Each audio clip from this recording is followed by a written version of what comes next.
আমি তো ভাবিই নাই যে ওরা এইভাবে মেরে তারপরে অফিসারদের এই দুর্দশা করবে, এটা ভাবতেই পারিনি, কল্পনাই করিনি।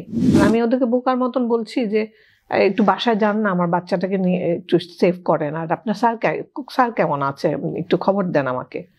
বলছে স্যার সবাই ভালো আছে, আপনি চিন্তা করেন না, আপনি এখানেই থাকেন, আর আমাদেরকে না দেখলে আপনি কিন্তু দরজা খুলবেন না। আর যারা যারা জানতে পারছে সবাই ফোন করছিল, আর আমি সবাইকে মানা করছিলাম যে ফোন করো না, ফোন করলে শব্দ হচ্ছে, আর এখানে শুনতে পাচ্ছি যে সোলজাররা ঘুরছে আর দরজাও নকশে, এটার ভিতরে কেউ আছে না, তালা দেওয়া, আচ্ছা চলে যায়, ধাম ধাম ধাম ধাম করে চলে যাচ্ছে। যখন আমি ঘরে দেখলাম আমি বিশ্বাসই করিনি যেটা আমার বাসা। সব ছাই, সোলজাররা আসছে যাচ্ছে, খুঁজছে, বারবারই বাসায় আসছে। 10:30 11টার দিকেই আগুন লাগিয়ে দেয়। ওর ফ্রেন্ডরা আমাকে ফোন করে বলেছিল যে আন্টি আপনার বাসায় তো আগুন লাগিয়ে দিয়েছে, আর নাদির তো নাই। মিসেস মুজিব, সৈনিকগুলো জিমের দরজা বাইরে থেকে কেন বন্ধ করেছিল? কি কারণে বললো আল্লাহ মাহবুদ জানে। সৈনিকগুলো বাইরে দিয়ে তালা দিয়ে বলে যে আমরা তালা দিয়ে রাখছি, আপনি ম্যাডাম খবরদার দরজা খুলবেন না। এইভাবে তো গেল সন্ধ্যা পর্যন্ত। বন্ধু বান্ধব সবাই তখন বুঝে ফেলেছি যে বিশাল একটা ঘটনা ঘটছে, কিন্তু আমি যেটা ভাবছিলাম যে হয়তো বা তাদের কোনো ডিমান্ডের জন্য, যেটা আমাকে পেয়ে বললো যে কি একটা দাবির জন্য ওরা বিদ্রোহ করছে, তখন আমি ভাবলাম যে হয়তো হস্টেজ করবে অফিসারদেরকে, সিনিয়রদেরকে, স্পেশালি সিনিয়রদেরকে, যেটা হয় সাধারণত, আমাদের সাধারণ জ্ঞান যেটা বলে। আমি তো ভাবিই নাই যে ওরা এইভাবে মেরে তারপরে অফিসারদের এই দুর্দশা করবে, এটা ভাবতেই পারিনি, কল্পনাই করিনি। এনিওয়ে আমি তো পরের দিন অপেক্ষায়, কারণ সন্ধ্যার পরে আমার ছেলের সাথে আর যোগাযোগ নেই, কারণ আমার এই চার্জ চলে গেছে, আমার ছেলেরও নাকি পরে ফোনের চার্জ চলে গেছিলো, যার জন্য আমি বারবারই, আমাকে মনে আছে 2টার সময় যে 2টা সৈনিক জিমকে পাহারা দিত, মানে জিমের ইনচার্জের ছিল, ওরা আমাকে দরজা পাশে এসে বলছিল যে ম্যাডাম দরজা খুলেন, আপনি তো কিছু খান নাই, একটু পানি খান, আমাদের তো বিস্কিটও নাই আপনাকে দেওয়ার মতন। তা পানি দিল আমাকে 1 বোতল পানি নিলাম, আর আমি ওদেরকে বোকার মতন বলছি যে একটু বাসায় যান না, আমার বাচ্চাটাকে নিয়ে একটু সেভ করেন, আর আপনার স্যার কেমন আছে, একটু খবর দেন আমাকে। বলছে স্যার সবাই ভালো আছে, আপনি চিন্তা করেন না, আপনি এখানেই থাকেন, আর আমাদেরকে না দেখলে আপনি কিন্তু দরজা খুলবেন না, আপনি আমাদের মায়ের মতন, এই সেই আর কি। তা আমি বুঝতেই পারলাম না যে হঠাৎ করে এই ধরনের কথাই বা কেন বলছে। সাধারণত ওরা তো ম্যাডাম বলে আমাদেরকে, আর ওরা আমাদের মানে ছোট, অনেক ছোট, ইয়াং এজের সোলজার ওরা। যাই হোক, আমি তখন অপেক্ষাই করছিলাম, অ্যাকচুয়ালি কারোর সাথে যোগাযোগ ছিল না, আর আমি কন্টিনিউয়াসলি দোয়া পড়ছিলাম। পরের দিন আমি যখন রাত্রেবেলায় ফিরি, আমার বিশ্বাস করে আমার মুখ টুকগুলো সব ব্যথা হতো। আমি অবচেতন মনেই দোয়া পড়ছিলাম, অ্যাকচুয়ালি কন্টিনিউয়াসলি দোয়া পড়ছিলাম। আমরা কি হয়, বিপদ পড়লে কিন্তু দোয়া পড়তে থাকি, আর আমার মাথার মধ্যে শুধুই চিন্তা ছিল। এর মাঝখানে আবার আমার মেয়েকে তার ক্লাস ফ্রেন্ডের প্যারেন্টসরা, যেহেতু তখন জেনে গেছে সবাই, স্কুলে ছুটি হয়ে গেল, নিয়ে গেছিল বাসায় নিয়ে আমাকে আবার মেসেজ করেছেন। ভদ্রলোক খুবই মানে বুদ্ধিমান, যে ফোন করেন নাই, উনি তখন মেসেজ করে বলেছিলেন আপনি চিন্তা করেন না, আমার মেয়ের ভালো নাম হচ্ছে তেহরিম আমাদের সাথে আছে। তারপরে আমি আবার আমার বোনকে মেসেজ করে জানাই যে ওরকম আছে, তোমরা শিগগির ওকে নিয়ে আসো। আমার বেস্ট ফ্রেন্ডকেও বললাম, আমার একটা বেস্ট ফ্রেন্ড আছে, আমার সব রকম সুখে দুঃখে থাকে, আমি ওকে অনেক রিলাই করি, আমার বাচ্চারা পর্যন্ত। তো ওকে আমি বললাম যে আমার মেয়ের স্কুলটা ওকে চিনে আসছিলাম বেশ কয়েক মাস আগে, তখন আমি ওকে বললাম যে তুই শিগগির যা, আমার মেয়েটাকে নিয়ে আয়। আর বোনকেও বললাম যে পারে আগে যে নিয়ে আসতে। এগুলা সব কোঅর্ডিনেট করে টোরে আমি মোটামুটি সন্ধ্যার পরে তো আমার চার্জ চলে গেল। এর মধ্যে সবাই যারা যারা জানতে পারছে সবাই ফোন করছিল, আর আমি সবাইকে মানা করছিলাম যে ফোন করো না, ফোন করলে শব্দ হচ্ছে, আর এখানে শুনতে পাচ্ছি যে সোলজাররা ঘুরছে আর দরজাও নকশে, এটার ভিতরে কেউ আছে না, তালা দেওয়া, আচ্ছা চলে যায়, ধাম ধাম ধাম ধাম করে চলে যাচ্ছে। এগুলো আমি শুনতে পাচ্ছিলাম, বুঝতে পারছিলাম। তারপরে আমি পরের দিন সকালবেলায় শুধু একটু জানলা দিয়ে উকি দিয়েছিলাম, তখন দেখলাম যে সৈনিকদের সবার কয়েকজন সৈনিকের হাতেই অস্ত্র। মানে সারা রাত আপনার ওই আমি ওইখানে জিমে ছিলাম।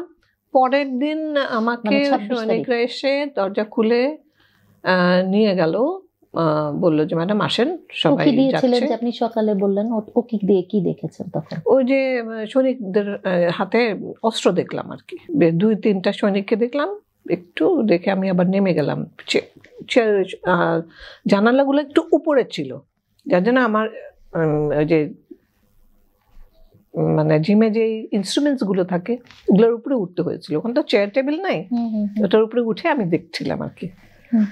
কারণ পরিবেশটা দেখতে চাচ্ছিলাম যে আমি বের হতে পারবো কিনা, আমি যেতে পারবো কিনা। তো যার জন্য আমি আর যেতে পারি নাই। পরে কয়টার দিকে পরে সৈনিকরা আসছে আপনাকে? পরে ওরা আসছে 4:15টার দিকে, পরের দিন 4:30 পরের দিন, 26 তারিখ।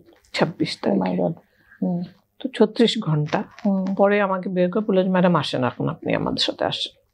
তবে ওদেরকে ওরা নিয়ে গেল একদম গেট পর্যন্ত। যারা ওই যে জিমের দায়িত্ব ছিল সেই সৈনিকগুলো? হ্যাঁ, ওই 2টা সৈনিকই। ওদের নাম আমার মনে নাই, কিন্তু পরবর্তীতে আমাকে জিজ্ঞেস করা হয়েছিল, তখন আমি বলে দিছিলাম যে হ্যাঁ ওরা 2জন কিন্তু আমাকে সেভ করছে বলতে গেলে। আমি যখন কটার ঘাটের সামনে নিয়ে গেল আমাকে, তখন আমি খুঁজছি আমার ছেলেকে, তখন সবাই চলে গেছে, বের হয়ে গেছে। ভাবিরা তখন অলরেডি, ভাবি অফিসাররা যারা যারা ছিল কোয়ার্টার ঘাটে সবাই বের হয়ে গেছে। আমার সাথে পিকআপে কিছু ভাবিরা ছিলেন, পিকআপে উঠাচ্ছিল। আমি কিন্তু কিছুই বুঝতে পারতেছিলাম না। ওদের কারো কারো দেখলাম মাথায় লাল কাপড় বাঁধা, কিন্তু সবার হাতে অস্ত্র দেখছিলাম আমি। আর ওরাই আমাদেরকে উঠাচ্ছিল, বের করছিল। তখন আমি যে গেটের কাছে নেমে আমি তখন বললাম, আমার ছেলে কোথায়? কারণ ও যদি গেটের কাছে, গেট দিয়ে বেরো হয়, ও কিন্তু গেটের কাছে থাকবে আমি জানি। আমি বললাম আমি তো বের হবো না আমার ছেলেকে না দেখলে। তখন অলরেডি ওইখানে মানে ওদের যারা যে সিওরা ছিল ওরা সব বসেছিল ওখানটায় গেটের কাছে। আমি এসএম সাহেবকে দেখলাম, ওনাকে ডাকলাম, উনি আসলেন না। কিন্তু আমি 2টা সৈনিককে বললাম যে না আমি তো যাবো না, আমার ছেলেকে, আমাকে, আপনি কোন বাসায় থাকেন তারা জিজ্ঞেস করলো। তখন আমি বললাম আমি ঢাকা সেক্টর কমান্ডের বাসায়, ওখানটা যেতে হবে আমাকে। ওরা খুব ইতস্তত করছিল, আমাকে নিতে চাচ্ছিলই না। অনেকটা জোর করেই গেলাম ওদেরকে নিয়ে, পিকআপটা নিয়েই গিয়ে যখন আমি ঘরে দেখলাম, আমি বিশ্বাসই করিনি যেটা আমার বাসা। মানে এখানে আমি থেকেছি, ওটা তো অ্যাকচুয়ালি আমার বাসা না, এটা সরকারি বাসা, বাট থেকেছি যে আমি এই 2 বছর মনেই হয়নি। সেই সিঁড়ি থেকে ডিস্ট্রাকশন, সব ভাঙ্গা, সব ফেলা। আমার নিচে ড্রয়িং রুমের সব ফার্নিচার গুলো এলোমেলো, মানে কাঁচ নাই কোনোটার কোনো কিছু নাই। তারপরে রান্নাঘরে আমার ক্রকারি সব বের করে ভেঙে ফেলে দিয়ে চলে গেছে। কিচেনে যেয়ে দেখি ফ্রিজ বাড়ি দিয়ে শেষ করেছে, চলে গেছে, কিছু নাই। ফ্রিজের জিনিসপত্র, মানে ডিপ ফ্রিজের সব জিনিসপত্র ছড়ানো। আমি পুরো ঘর আমার ছেলের নাম ধরে ডেকে ওকে খুঁজছিলাম। আলমারি থেকে কাপড় বের হওয়া। তো নিচের তলায় অ্যাকচুয়ালি আমার খুব একটা জিনিস ছিল না, ছিল দোতলায় আমার মেইনলি সব জিনিসগুলো। দোতলায় লিভিং রুমে আমার ছিল, বেডরুমে যেটা হয় আর কি, ওয়াশিং মেশিন থেকে শুরু করে সবকিছুই সব ছাই। সিঁড়ি দিয়ে উঠতে দেখলাম নাই, আমি আর ছেলেকে পাই না। আমি তখন লিটারেলি একটা কোনো বডি খুঁজছিলাম, বিশ্বাস করেন। আর আমার কাজের মেয়েটা তো ছোট, ওকেও খুঁজছিলাম। কিন্তু জানি না কেমন করে অনেক সাহস হলো, আমি তো চিৎকার করছি, দাঁড়ায় ওর নাম ধরে চিৎকার করছি। হঠাৎ করে দেখি নিচের থেকে ও আমার ছেলে উঠে আসছে। তখন আমি বললাম যে, ও আমাকে ধরে কাঁপতেছে, যে তখন অনেক কাঁপছিল, ও আমাকে ধরে কাঁদছে। তখন আমি বললাম তুমি শিগগির গাড়িতে যেয়ে বসো। চলো আম্মু চলো, ও বলতেছে আম্মু চলো এখান থেকে বের হই। তা আমি বললাম গাড়িতে যেয়ে বসো। আমি আবার চক্কর দিলাম ঘরটাতে।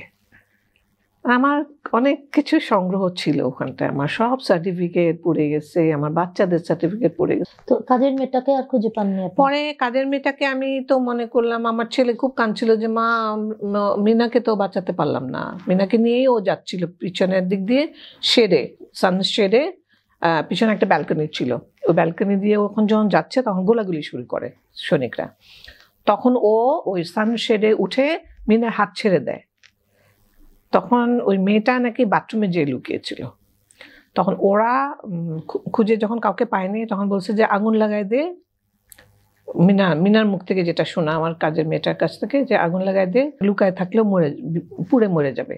মেয়েটা যেহেতু বাথরুমে লুকিয়েছিল, ওরা তখন ওই যে গ্রেনেড মারে, ও বেশ স্প্লিন্টার লাগে ওর গায়ে, কিন্তু খুব রক্তাক্ত অবস্থায় বের হয়ে আসে, এসে সিঁড়িতে পড়ে যায়। পরে শুনেছি যে কেউ না কেউ, হয়তো সৈনিকরাই হয়তো বা ওকে বুঝতে পেরেছিল কাজের মেয়ে, ও সেম ওদের হসপিটালে অ্যাডমিট করা হয়। পরে বিডিআর হাসপাতালে থেকে ও ছাড়া পেয়ে 3 দিন পরে আসে আমার এখানে। আসার পরে ওকে বাড়িতে পাঠিয়ে দিই, ট্রিটমেন্ট করায়। ওকে পুরো ট্রিটমেন্টটা ওখানে হয়ে গেছিলো, ইনিশিয়াল ট্রিটমেন্ট। তারপরে যেটা হয় আর কি, সাহায্য করা, হেল্প করে ওকে বাড়িতে পাঠিয়ে দিই আমি। কোথায় পালিয়েছিল? এই ও যেটা বললো, যেমন আমি 12টা 12:30 পর্যন্ত ছিলাম, তারপরে ওখানে এসি সবকিছু বার্স্ট হচ্ছিল যখন, ও বললো আমি আর থাকতে পারি নাই গরমে, আর শেড তো সব পুড়ে গেছে, যেহেতু শেডটাও তো বার্ন হয়ে যায়, ও গরমে পারতে পারেনি। পরে ও জাম্প দেয় দোতলা থেকে। ততক্ষণে সৈনিকরা ওদের, আর শেডটা না আবার কিরকম ছিল, একটু ওয়াল দেওয়া ছিল বুঝছেন, শেডের মধ্যেও আবার, যার জন্য ও শুয়ে থাকাতে ওকে দেখতে পায়নি। তো তখন ওই যখন বেলা হলো, তখন ও নেমে মানে শেডে লাফ দেওয়াতে ও ব্যথা পেয়েছিল, কোমরে প্রচন্ড ব্যথা পেয়েছিল। পরে সার্ভেন্ট রুমটা ছিল আমার কিচেনের পাশ দিয়েই ছিল একটা সার্ভেন্ট রুম, সেই সার্ভেন্ট রুমে গিয়ে ও লুকিয়েছিল। আর ওই সময় আমার ওয়েটারও লুকানো ছিল, আবার কুকটাও লুকানো ছিল। আচ্ছা আচ্ছা। তো ওদেরকে যেহেতু বলছে, ওরা তারপরে ওকে তাড়াতাড়ি করে আরো হাইড করে রাখে খাটের নিচে। পরে ওরা বিকালবেলায় নাকি বলে ভাই আমরা চলে যাই, কারণ ওরা বারবারই খুঁজছে, বারবারই বাঞ্চ অফ সোলজাররা আসছে যাচ্ছে, এরকম ছিল ব্যাপারটা ছিল, যেটা আমার ছেলে বলল, খুঁজছে বারবারই, বাসায় আসছে। কোন সময় ওরা মনে হয় 10:30 11টার দিকেই আগুন লাগিয়ে দেয়। তখন থেকেই আমি খবর পাই 12টার দিকে, যে ওর ফ্রেন্ডরা আমাকে ফোন করে বলেছিল যে আন্টি আপনার বাসায় তো আগুন লাগিয়ে দিয়েছে, আর নাদির তো নাই, নাদিদের তো কোনো খবর পাচ্ছি না, নাদিরকে বাঁচান। তখন আমি হন্যে হয়ে অনেককে ফোন করেছিলাম, বলেছিলাম যে শিগগির যাও যেমন করে, আমি তো বুঝি নাই পরিস্থিতি কি। তখন যাই হোক এইভাবেই গেল। পরের দিন ছেলেটাকে নিয়ে যখন বের হয়ে আসলাম, আমার একটা কুকুরও পালতো আমার মেয়ে, খুব শখ করে, বেশি দিন হয়নি, ওর বার্থডেতে ওর খালা ওকে গিফট করেছিল। সে কুকুরটা কোত্থেকে যেন বের হয়ে আসলো, আমি আর ওকে ফেলে আসতে তো পারিনি, ওকে নিয়েই আসলাম। কুকুরটাও এত ট্রমাটাইজ ছিল, বিশ্বাস করেন যে অসম্ভবভাবে কাঁপছিল, আর সারাটাক্ষণ যে কোনো মানুষ দেখলেই ওকে করতো। পরে বাধ্য হয়ে আমরা আমার বোনের বাসায় ছিলাম, ওখান থেকে এক ফ্রেন্ডের বাসায় দিয়ে দিলাম, ওরাও কুকুর ছিল, ওদেরকে বললাম একসাথে রাখো, ওরাও পারলো না। পরে আমার দেবরের একটা ফ্রেন্ড ওকে নিয়ে পরে শুনেছি ওরাও রাখতে পারেনি, হি ওয়াজ টু ওয়াইল্ড অ্যাকচুয়ালি, কামড় দিত সবাইকে।